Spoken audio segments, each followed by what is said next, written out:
Assalamualaikum warahmatullahi wabarakatuh. Perkenalkan, nama saya Abdirrahman Hatim, NIM 17089166, mata kuliah Anatomi Terapan, jurusan Ilmu Keolahragaan, Prodi Kesehatan dan Rekreasi, Fakultas Ilmu Keolahragaan, Universitas Negeri Padang. Baiklah, di sini saya akan mempresentasikan tentang struktur persyarafan organ endokrin, alat kelamin pria, alat kelamin wanita, darah, dan organ panca indera. Pengaruh jangka pendek dan jangka panjang olahraga pada sistem saraf. Pengertian neuromuskular adalah dua sistem yang tidak dapat dipisahkan dalam kehidupan sehari-hari, terutama dalam keadaan olahraga. Muskular atau porotata dalam fungsinya adalah mengerut, memendek, atau kontraksi. Dalam pemendekan ia harus dirangsang oleh sistem neural atau syaraf, sehingga ia terkontrol kekuatan, akurasi, maupun powernya. Hal tersebut disebabkan makin besar berkehendak, makin kuat dan cepat berkontraksinya, sehingga tak mungkin otot menampilkan kerjanya dengan baik tanpa sumbangan dari syaraf.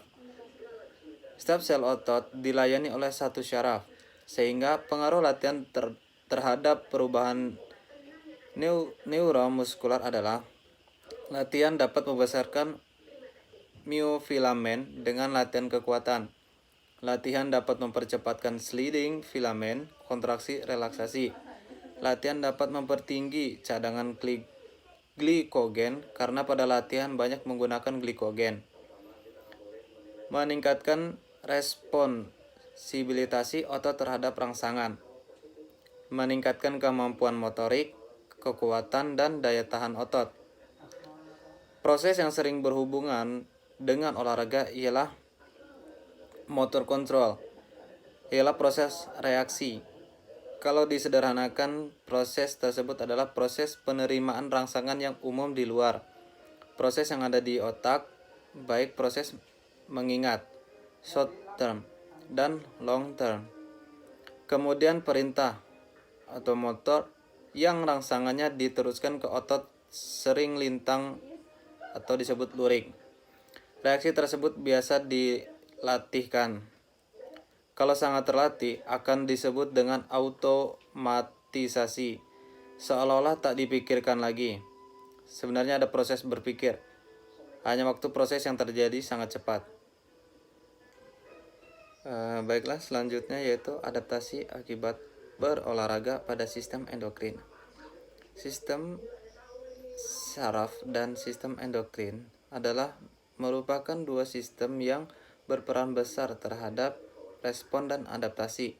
Kedua sistem tersebut bekerja untuk mengatur kecepatan aktivitas kimiawi sel dan berbagai jaringan. Sistem saraf akan merespon lebih cepat terhadap perubahan homeostatis seluler dibandingkan dengan sistem endokrin.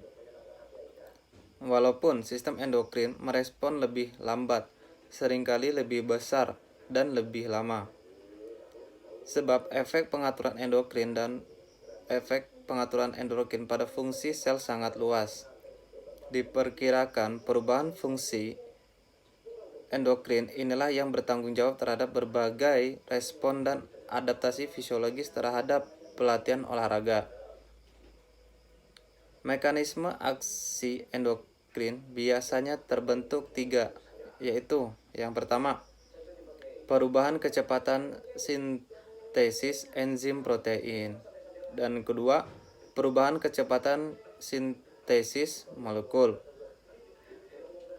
Misalnya, CAMP atau prostaglandin yang kemudian mengubah aktivitas enzim atau permeabilitas membran sel terhadap substansi yang penting. Dan yang terakhir atau nomor 3, perubahan permeabilitas membran sel. Perubahan konsentrasi hormon sangat sulit diinterpretasi karena konsentrasi hormon sewaktu-waktu dipengaruhi oleh berbagai variabel seperti kecepatan kelenjar dalam memproduksi hormon, kecepatan perusakan hormon oleh enzim di hati, ginjal, dan jaringan lain, kecepatan ambilan hormon oleh jaringan, dan perubahan volume darah. Dapat disimpulkan bahwa peningkatan konsentrasi hormon selama pelatihan olahraga dapat diinterpretasikan sebagai peningkatan produksi penggunaan destruksi. Baiklah, selanjutnya yaitu struktur alat kelamin pria. Sistem reproduksi laki-laki adalah serangkaian organ yang terletak di luar tubuh dan di sekitar panggul seorang laki-laki yang berkontribusi terhadap proses reproduksi. Fungsi utama langsung dari sistem reproduksi laki-laki adalah untuk menghasilkan sperma untuk fertilisasi ovum. Organ reproduksi laki-laki yang utama dapat dikelompokkan ke dalam 3 kategori. Kategori pertama, memproduksi dan menyimpan sperma, spermatozoa.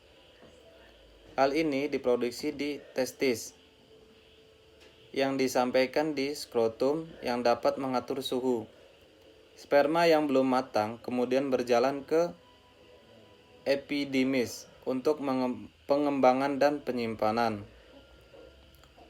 Kategori kedua adalah cairan ejakulasi yang memproduksi kelenjar, yang meliputi kelenjar Cowper, vesicula seminalis, prostat, dan vas deferens.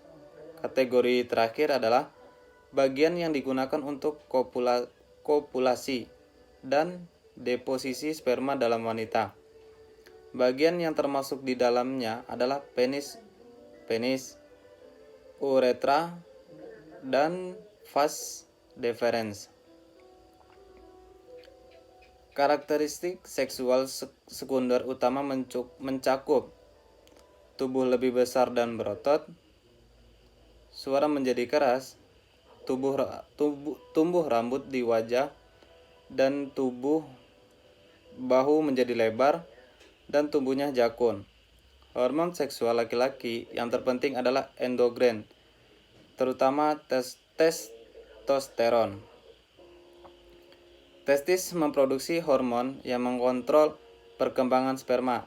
Hormon ini juga berfungsi dalam pengembangan karakteristik fisik pada laki-laki seperti rambut, wajah, dan suara yang lebih dalam. Baiklah, selanjutnya yaitu alat kelamin perempuan. Sistem reproduksi wanita adalah serangkaian organ yang terletak di dalam tubuh dan di sekitar panggul perempuan, yang bertugas terhadap proses reproduksi. Sistem reproduksi wanita terdiri dari 3 bagian utama, yaitu vulva yang mengarah ke vagina, lubang vagina, rahim yang menahan janin yang sedang berkembang, dan ovarium. Payudara terlibat dalam tahap reproduksi pengasuhan. Tetapi dalam sebagian besar, klasifikasi payudara tidak dianggap sebagai bagian dari reproduksi wanita. Vagina terletak di luar vulva, meliputi labia, klitoris, dan uretra. Selama hubungan seksual, di daerah ini dilumasi oleh lendir yang disekresikan oleh kelenjar Bartholin. Vagina melekat ke dalam rahim melalui leher rahim, sedangkan rahim melekat pada ovarium melalui tuba Fallopi. Masing-masing ovarium mengandung ratusan sel telur atau ovum. Kira-kira setiap 28 hari, kelenjar pituitari melepaskan hormon yang merangsang beberapa sel telur untuk berkembang dan tumbuh. Satu ovum dilepaskan dan melewati tuba Fallopi ke rahim. Hormon yang dihasilkan oleh ovarium membuat uterus dapat menerima ovum. Lapisan rahim yang disebut endometrium dan ovum tidak dibuahi adalah gudang setiap siklus melalui proses menstruasi. Jika ovum dibuahi oleh sperma, ia akan menempel pada endometrium dan membuat janin berkembang. Baiklah, selanjutnya itu panca indera. Yang pertama, mata. Mata adalah indera yang berfungsi untuk melihat lingkaran sekitarnya dalam bentuk gambar, sehingga dengan mata bisa mengenali benda-benda yang ada di sekitar dengan tepat. Mata adalah indera penglihatan yang menerima sebuah rangsangan berupa cahaya, fotoreseptor. Mata tersusun dari alat tambahan mata, bola mata, otot bola mata, dan saraf optik 2. Alat tambahan mata ini mempunyai fungsi untuk melindungi mata dari gangguan pada lingkungan. Alis mata ini fungsinya untuk melindungi mata dari keringat, sedangkan pada kelopak mata untuk melindungi mata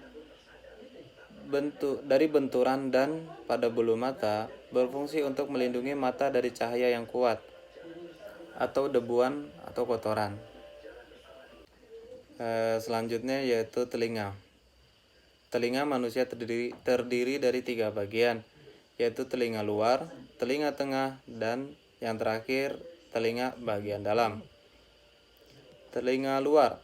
Bagian telinga ini terbentuk dari auricula, daun telinga, dan kanal pendengaran eksternal, liang telinga. Auricula terbentuk oleh tulang lawan elastis yang melekat erat pada kulit yang miring. Ini berfungsi untuk menangkap suara dan melokalisasi suara. Bagian auricula membentuk cekungan yang disebut konka, dan bagian pinggirannya dinamakan helix.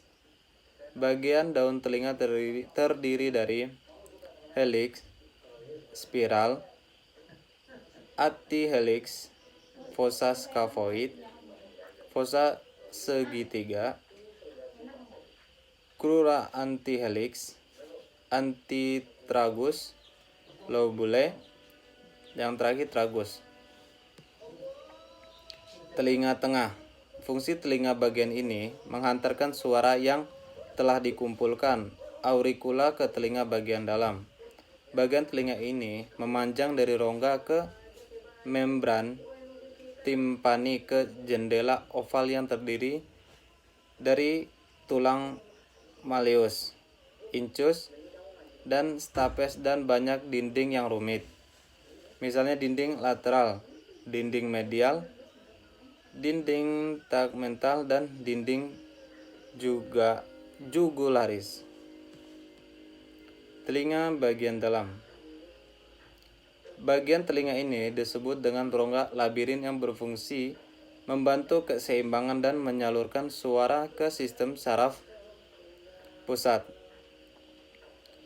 Rongga ini terbentuk dari labirin osseus, yaitu rangkaian tulang temporal, dan labirin membran atau kantung dan saluran membran. Labirin membran juga memiliki komponen koklea, vestibular, dan semisirkular atau setengah lingkaran. Koklea adalah organ penting pada telinga dalam yang berbentuk cekungan siput. Bentuknya seperti tabung yang membengkok ke arah belakang sejauh 2,5 lingkaran dengan bentuk kerucut di ujungnya. Vestibuli merupakan bagian penghubung antara koklea dan saluran semisirkular. Ini terdiri dari sakula dan utricula, yaitu sel rambut yang menjaga keseimbangan posisi kepala terhadap gaya gravitasi pada saat tubuh dalam keadaan diam. Sementara semisirkular adalah saluran setengah lingkaran dari 3 saluran berbeda, yaitu kanalis semisirkularis horizontal, kanalis semisirkularis vertikal atas, dan kanalis semisirkularis vertikal belakang yang berisi ampula. Ini berfungsi untuk menentukan kesadaran posisi kepala saat terjaga gerakan rotasi atau memutar. Baiklah, hanya itu yang bisa saya sampaikan. Mohon maaf apabila banyak kekurangan. Saya Abdirrahman Hatim. Assalamualaikum warahmatullahi wabarakatuh.